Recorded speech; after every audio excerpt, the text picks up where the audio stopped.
तो आप आ चुके हैं मेरे पास सेकंड पार्ट में क्रिएटिन वाली वीडियो के। तो आज हम मिथ्स डिस्कस करने वाले हैं। तो सबसे पहला मिथ है, कैन क्रिएटिन कॉज कैंसर? इसका सीधा सीधा जवाब है नहीं। कहीं पे भी एक भी स्टडी मुझे नहीं मिली है। मैंने बहुत कोशिश करी ढूंढने की, there are no studies available कि क्रिएटिन लेने से कैंसर होता है। ह्यूमन ट्रायल्स हैं जीरो। तो ये मिथ्स तो मैं डिस्कस ही नहीं करने वाला। सेकंड है, क्या जो एलीट प्रोफेशनल एथलीट्स हैं जो सालों से ट्रेनिंग कर रहे हैं उनको बेनिफिट क्रिएटिन करेगा या नहीं करेगा? यस, लेकिन 20 to 30% ही बेनिफिट करेगा। जिनकी बॉडी ऑलरेडी ठीक ठाक है, जो ऑलरेडी सालों से स्पोर्ट्स खेल रहे हैं, उनको क्रिएटिन बहुत ज़्यादा हेल्प नहीं करेगा। तो प्लीज़ दिमाग में ये चीज़ याद रखना कि अगर आप 10 साल से एक्सरसाइज कर रहे हैं, 10 साल से आप सारी चीज़ें सही कर रहे हैं, फिर आप सोचेंगे क्रिएटिन लेने से बहुत कुछ रिजल्ट आएगा। करेगा, हेल्प करेगा, लेकिन 30% help is a lot for a professional athlete जो अच्छे लेवल पे हो। नॉर्मल लोगों को तो 70% तक तो रिजल्ट मिल सकते हैं, बट एक अच्छे एथलीट को 30% भी रिजल्ट मिलते हैं, तो उसकी लाइफ में गेम चेंजिंग पार्ट होता है मेरे हिसाब से। इसके अलावा नेक्स्ट है, कैन क्रिएटिन इंक्रीज टेस्टोस्टेरॉन? इसका भी, इस पे भी कोई ऐसा हार्ड कोर एविडेंस नहीं है, बट मेरे को अगर स्टडी कोई मिलेगी तो मैं डिस्कस कर लूँगा। इसके बाद एक इम्पॉर्टेंट मिथ है बहुत बड़ा, is creatine safe for your kidneys और नॉट? क्रिएटिन आपकी किडनीज के लिए सेफ है या नहीं? अब इसको समझने के लिए सबसे पहले ये समझते हैं कि क्रिएटिन आप जो लेते हैं उसका होता क्या है।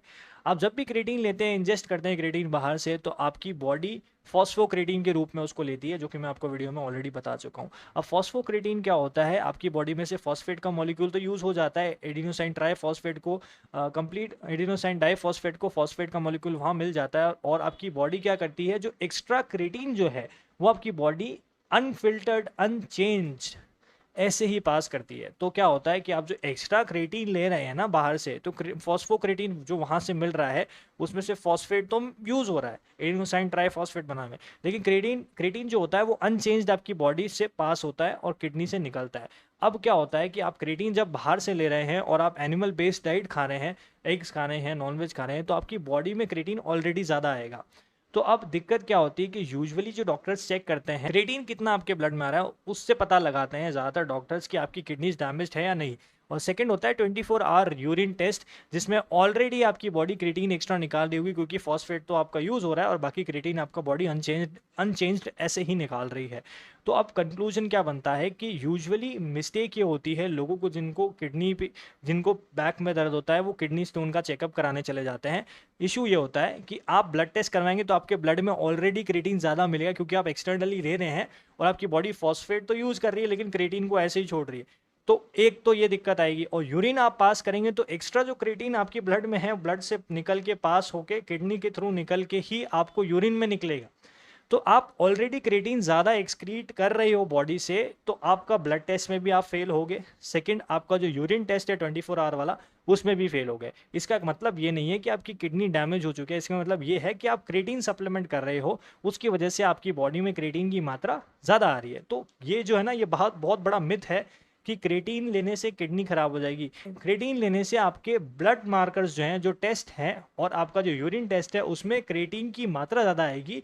लेकिन डॉक्टर्स के पास भी यही तरीका एक है मेजर करने का, बहुत सारे तरीके दूसरे, बट ये तरीका एक मेजरली यूज़ किया जाता है टू नो कि किडनीज आपकी डैमेज है या नहीं है। तो इनडायरेक्टली कंक्लूजन पे ऐसे पहुंच जाते हैं हम लोग कि भाई आपकी किडनी डैमेज है जस्ट बिकॉज आपके यूरिन में ज़्यादा क्रिएटिन आ रहा है और आपके ब्लड में भी ज़्यादा क्रिएटिन आ रहा है। इसका मतलब ये नहीं है कि आप ऑलरेडी डैमेज कर चुके हैं आपकी बॉडी को। गलत है ये सब। और ये भी है कि अगर कोई नॉन रिस्पॉन्डर है जो 10 ग्राम ले रहा है, जैसे मैंने बताया था कि 10 ग्राम क्रिएटिन भी ले सकते हैं अगर आपकी बॉडी रिस्पॉन्ड नहीं कर रही, तो दिक्कत ये होगी कि 10 ग्राम अगर आप क्रिएटिन फॉस्फेट ले रहे हो, अगर आप क्रिएटिन ले रहे हो मतलब क्रिएटिन फॉस्फेट ले रहे हो, तो उतना ही ज़्यादा आपके ब्लड में और यूरिन में क्रिएटिन मिलेगा जब आप टेस्ट करवाएंगे। तो आप सोचो कि बहुत कंफ्यूजिंग सी बात हो जाएगी कि इतना ज़्यादा क्रिएटिन कैसे निकल रहा है यूरिन में और इतना ज़्यादा ब्लड में क्रिएटिन कैसे आ रहा है, जबकि इस बंदे की किडनीज हेल्दी है। तो थोड़ा सा ये चीज़ का ध्यान रखना। आप जब भी आप क्रिएटिन यूज़ करें तो डॉक्टर से कंसल्ट कर लेना कि किडनी वाली कोई भी जांच आप कराएं तो क्रिएटिन आपकी बॉडी में ज़्यादा ही आएगा। तो अब इस चीज़ का कंक्लूजन क्या है, हेल्दी किडनी अगर आपकी है तो 3 से 5 ग्राम क्रिएटिन आप लेंगे तो कोई प्रॉब्लम नहीं है। नॉन रिस्पॉन्डर्स 10 ग्राम भी लेंगे तो भी चलेगा।